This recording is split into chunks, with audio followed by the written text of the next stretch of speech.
Okay. So my dear students, today we are going to start with our new chapter, that is chapter number 5. And the name of the chapter is Sole Proprietor and the Hindu Undivided Family Business. Main is the sole proprietorship. Okay. So why sole proprietorship and what sole proprietorship? So am I visible to you all? Yes, ma'am. Okay. Okay. So, sole proprietorship is what? For what is the meaning of sole proprietorship? तो अगर हम sole proprietorship की बात करें, so sole proprietorship basically means a business owned, financed and controlled by a single person. It is called a one-man business. It is the simplest and the oldest, in some respect, the most natural form of business in the private sector. ठीक है? Whatever the business, the sole proprietorship means a business which is owned. Owned means जो owner होता है. ठीक है? Finance, who will spend the money on business. Okay? And control, who will having the control over the business. ठीक है? All the things owned, controlled and financed by a single person.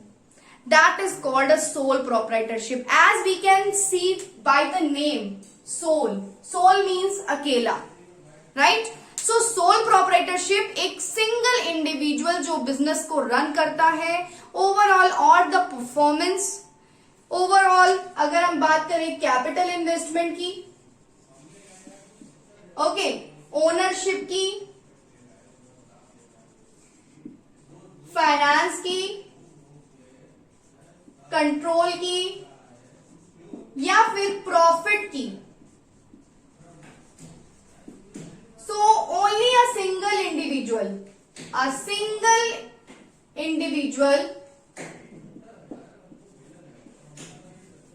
who will run the business, the person who will run the business, that person will be only liable for all these things, that whatever the ownership, whatever the control, whatever the finance, whatever the profit, whatever the risk bearing, for all the things only one individual, one person will be there. Okay, so is it clear to you everyone? The sole proprietor means one man business. The business is owned, financed and controlled by a single person, and that single person will be called the owner, or we can say owner will be called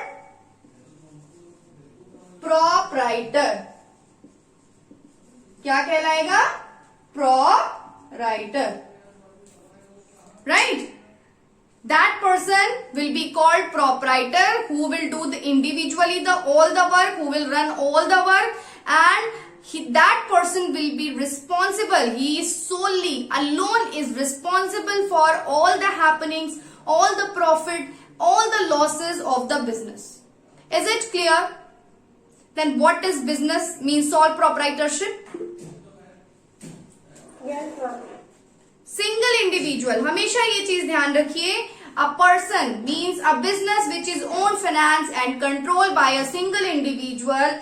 That person, that business will be called sole proprietorship. The owner called will be proprietor, and alone that person will be responsible for all the profits, losses of the business enterprise. Okay? So this will be basically, this is the meaning of sole proprietorship. Now if we talk about the features of sole proprietorship, what are the features of sole proprietorship? So features are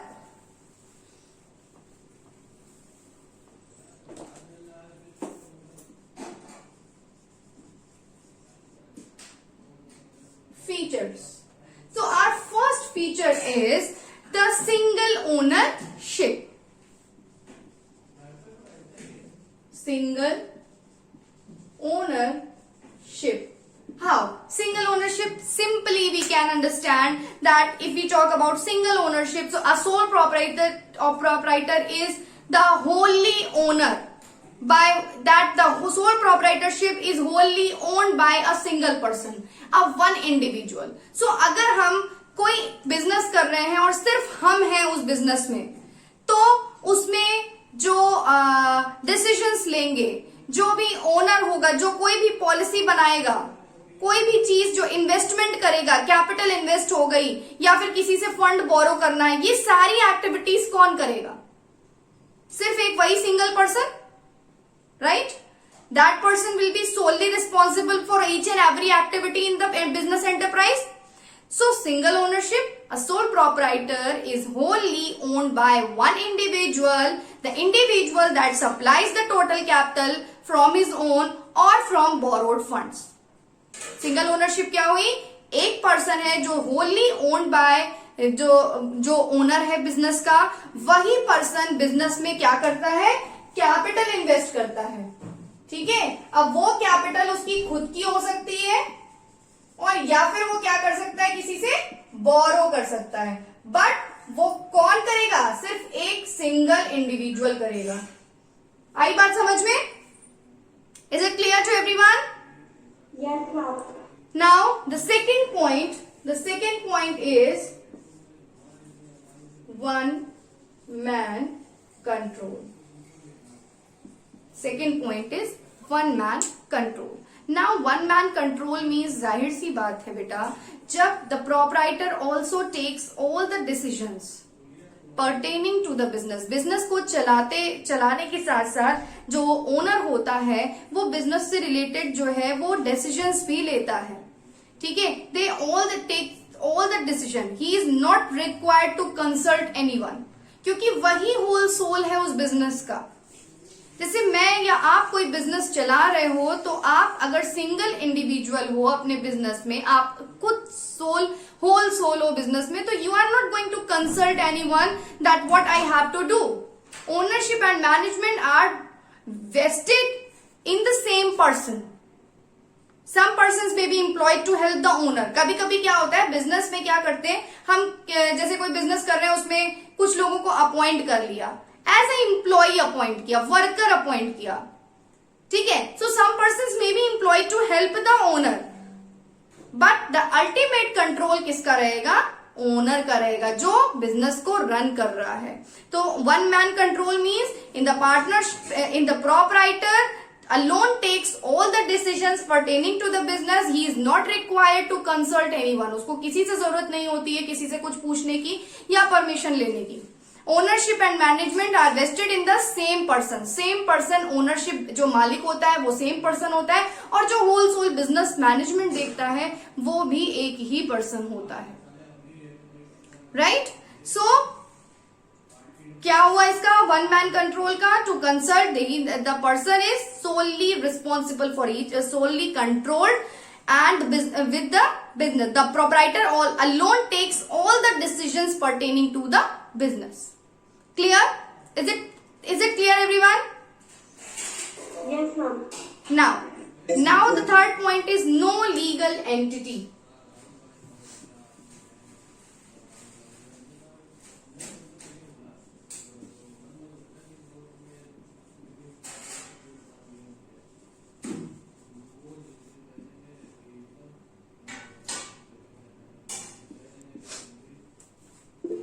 No legal entity. Now, no legal entity means a sole proprietorship has no legal identify separate from its owner.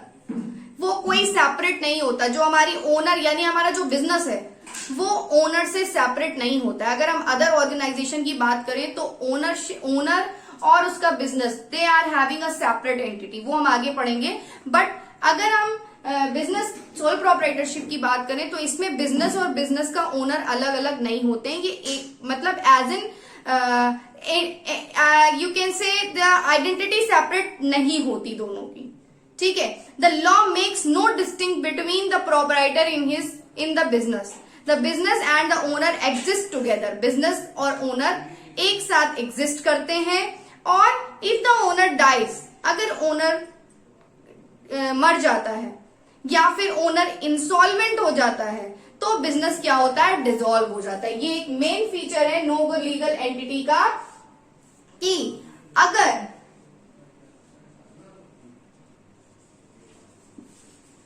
जो business, 3 points इसमें याद रखिएगा। Business का owner जो होता है वो business से अलग नहीं होता है. There is no legal means identity separate from its owner. उसकी कोई सेपरेट आइडेंटिटी नहीं होती है. दूसरी चीज, the business and the owner they exist together. And third thing, the third thing, if the owner will die or if the owner will become insolvent, then the business is dissolved. Insolvent, you know what is insolvent? Do you know the meaning of insolvent? हमने डाला. नहीं. Insolvent means when a person is not able to pay their liabilities, right? When a person is not able to pay their liabilities, that person and become insolvent. जब उसके पास कुछ भी नहीं बचता है कि वो अपनी liabilities को pay off कर सके, जब उसके पास कोई भी पैसा नहीं बचता है, तो वो सिचुएशन क्या कहलाती है? इंसॉल्वेंसी कहलाती है. और जो पर्सन इंसॉल्वेंट जो इंसॉल्वेंसी में होता है, उस पर्सन को कहते हैं इंसॉल्वेंट. ठीक है. सपोज मैं हूं, मैं बिजनेस कर रही हूं, मेरे पास कुछ नहीं बचा, मेरे पास बहुत लॉस हो गया, अब मुझे अपनी लाइबिलिटीज को पे करना है, मैं नहीं कर सकती. तो this is the situation which will be called insolvency, when I am not able to pay my debts और my liabilities. And this situation is called insolvency, and the person who is in the situation that will called insolvent, means I will be called an insolvent, right? तो अगर कोई person insolvent हो गया हो या मर गया हो, तो बिजनेस क्या होता है? डिसॉल्व हो जाता है इन सिंगल ओनरशिप. जाहिर सी बात है, अगर कोई सिंगल पर्सन बिजनेस का ओनर है और अगर वो इंसॉल्वेंट हो जाता है या अगर उसकी डेथ हो जाती है इन केस, तो बिजनेस अपने आप डिसॉल्व हो जाएगा. डिसॉल्व होना मतलब बंद हो जाना. क्लियर? ये चीज क्लियर है? ऐसे ट्रांसफर नहीं हो रही है. नहीं. ट्रांसफर कैसे होगी? हाँ, ये हो सकता है कि जो उनके एंसेस्ट्रल्स की बात कर सकते हैं, ये चीज हो सकती है कि हो सकता है कि उनके जो आगे आने वाली पीढ़ी है वो उस बिजनेस को रन करे, लेकिन फिर क्या होगा? ओनरशिप चेंज हो जाएगी. क्या हो जाएगा? ओनरशिप चेंज हो जाएगी. वो बिजनेस तो खत्म हो गया, अब दूसरा पर्सन वो बिजनेस को स्टेबल करेगा. ठीक है. सो इसलिए कहा गया है कि no legal entity, a sole proprietorship has no legal identity separate from its owner. Right. अब थर्ड पॉइंट आता है. यस मैम, ऐसा नहीं हो सकता कि जैसे अगर कभी जहाँ पे वो आदमी, अगर उसका बिजनेस बहुत ही ज्यादा अच्छा चल रहा है और अगर एकदम से उसकी डेथ हो जाती है, तो जो उसका बेटा होगा या कोई भी होगा जो उस बिजनेस को हैंडल करेगा, तो उसी लेवल से हैंडल नहीं कर सकता, उसको स्टार्टिंग से ही करना पड़ेगा.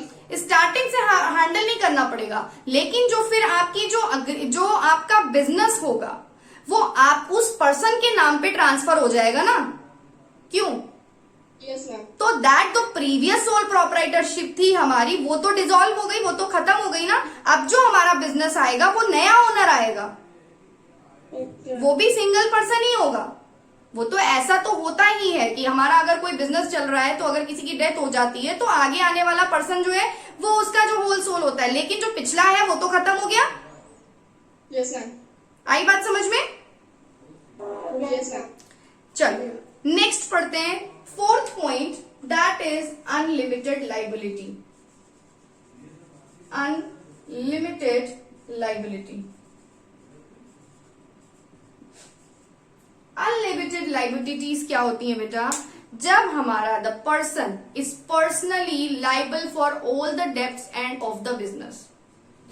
In case the assets are insufficient to meet its debts, the personal property of the proprietor can be attached. मतलब ये है कि जो हमारा सिंगल ओनर होता है उसकी लाइबिलिटीज जो होती हैं वो क्या होती हैं? Okay, what is liability? Very good question, very good सार्थक. This shows that you people are attentive. Those who are asking question, very good. Liabilities beta which we have to pay to the outsider. Whatever the amount, the things we have to pay the outsider, that are called liability. Suppose I have taken loan from bank. ठीक है, so that I have to pay to the bank. ठीक है, so this will be called liability. Suppose I have taken credit from you. मैंने आपसे 5,000 रुपए उधार लिए, तो ये क्या है? मुझे आपको वापस करना है ना, तो ये क्या हुई? लाइबिलिटी हुई. The liability is which we have to pay to the outsiders, which we have owed to the outsider. That is called liability. That can be also further classified. That we'll discuss later on when we'll do the accounting in journal and ledger. Then we'll discuss it in details. But liability, in short, whatever we have to pay to the outsider, which we owe to pay the outsider, that is called liability. Is it clear? Yes, ma'am. Okay. Now, unlimited liability. Unlimited means, as we can see, unlimited means जिसकी कोई limit ना हो. जाहिर सी बात है, जब कोई person, एक ही बंदा एक बिजनेस के लिए लाइबल है, तो वही बिजनेस का सारा काम देखेगा. बिजनेस में प्रॉफिट हो रहा है, कैसे हो रहा है, लॉस हो रहा है, उसके क्या रीजंस है, फाइंड आउट करना, उस चीज को रिजॉल्व करना, वो सारे काम, कितना प्रॉफिट हो रहा है, कितना स्टॉक बचा है, कितने लोग, कितनी सेल हुई है, कितनी परचेज गई है, ये सारी डिटेल, सारी चीजें, कितना इन्वेस्टमेंट और करना है, कितने पैसे की जरूरत है, कितना लोन पेमेंट हो, सारी चीजें ये कौन देखता है? एक सिंगल पर्सन देखता है. ठीक है, क्लियर? तो इसलिए कहा गया है the sole proprietorship is unlimited liability. इसका एक मीनिंग और है यहाँ पे कि द प्रोप्राइटर, जो सोल प्रोप्राइटर होता है, is personally liable for all the debts of the business. Business के जितने भी डेब्ट्स होते हैं, जैसे कोई सामान कर्जे पे है, स्टॉक उधार लिया है, पेमेंट करना है बाहर वालों को, या रेंट पे करना है बिजनेस की, जहां पे हमारा बिजनेस चल रहा है वहां का रेंट पे करना है, वो सारी क्या है? लाइबिलिटीज है एक सिंगल पर्सन की, जो उस बिजनेस का ओनर है. ठीक है. इन केस अगर वो उन लाइबिलिटीज को पे नहीं कर पाता है, तो बिजनेस की एसेट्स बिकती हैं. फिर बिजनेस की एसेट्स भी अगर सफिशिएंट नहीं पड़ती हैं उस लाइबिलिटी को पे करने के लिए, तो पता है क्या करना पड़ता है? Anybody can tell me? Ma'am, loan लेना पड़ता है. लोन कैसे मिलेगा जब तो तुम्हारे पास खुद ही में कुछ नहीं बचा है? तो मामा उनके साथ या कोई भी बिजनेस सीज हो जाता है, बिजनेस सीज हो जाएगा तब भी बैंक आपको नहीं छोड़ेगा. लाइबिलिटी अगर है, आपको पेमेंट करना है, तो बैंक नहीं छोड़ेगा. और क्या है? और इसके अलावा क्या हो सकता है? हाँ, then we can manage the business in another way. How? माम उनका हाउस ले लेता है वो. उनका हाउस ले लेता है. That means there personal property, right? In case the person is not able to pay their liabilities. The second case, if the business assets are not sufficient to pay their liabilities. Third case क्या आता है? The person's personal property of the proprietor can be sold to pay the liabilities. उनकी अपनी personal property भी cell हो जाती है अपने लाइबिलिटीज को पे ऑफ करने के लिए. मैम, यस, मैम जरूरी थोड़ी ना कि हम हाउस ही वो लोग ले. आप अपनी लैंड बेच सकते हो. एनी पर्सनल प्रॉपर्टी, मैंने कहा उनकी अपनी पर्सनल, जैसे उनकी कार है, या उनकी अपनी कोई जमीन है, या उनकी अपनी कोई शॉप है, या कोई प्लेस है उनका. ठीक है, कुछ भी, जरूरी नहीं है सिर्फ हाउस. ठीक है, कुछ भी उनकी अपनी पर्सनल प्रॉपर्टी से उसको पे ऑफ किया जाता है. सपोज अमाउंट बहुत बड़ी है. यस, ऑफ कोर्स सार्थक, अगर अमाउंट बहुत बड़ी है, हो सकता है कार बिक गई, चलो कार भी बिक गई, अभी भी पर चीजें बची हुई हैं, बैंक बैलेंस जो पर्सनल था वो भी चला गया, अब घर बचा है, घर की अमाउंट लिखी, घर भी चला गया, अभी भी अमाउंट बचा हुआ है. फिर उसकी प्रॉपर्टीज देखी जाती, कौन कौन सी प्रॉपर्टीज उसकी अभी हैं. ठीक है, तो पर्सनल प्रॉपर्टी का मतलब ये है कि कोई भी पर्सनल प्रॉपर्टी उसकी, that will be use to pay the liabilities. Is it clear? Yes ma'am, yes बेटा. मैम अगर जैसे उसका जो अमाउंट है, उस अमाउंट के लिए वो उसका घर ले रहे हैं, पर घर की अमाउंट और ज्यादा है, तो वो जो पेमेंट होगा उसको उससे कम ही पेमेंट देना था. नहीं, तो वो उसको उतना पेमेंट देते हैं. वो डिपेंड करता है सिचुएशन पे, वो किस तरह से हैंडलिंग हो रही है एसेट्स और लाइबिलिटीज की, ये डिपेंड करता है. मान लीजिए कि आपका अमाउंट बना है, सपोज प्रॉपर्टी के बेसिस पे, मान लो आपका 1 करोड़ का लोन है, आपका सब कुछ बिक जाता है, ठीक है, तब भी उसकी पूर्ति नहीं होता, वो सफिशिएंट नहीं पड़ रहा है, ठीक है, तब पता है आप क्या होते हो? जो इंसॉल्वेंट मैंने आपको सिचुएशन बताई थी, जब आपकी पर्सनल प्रॉपर्टी भी आपको नहीं पूरी पड़ रही है आपके बिजनेस के लिए, ठीक है, तो वो पर्सन क्या कहला देता है, फिर वो इंसॉल्वेंट हो जाता है. That person is not able to meet its liabilities even for their personal property भी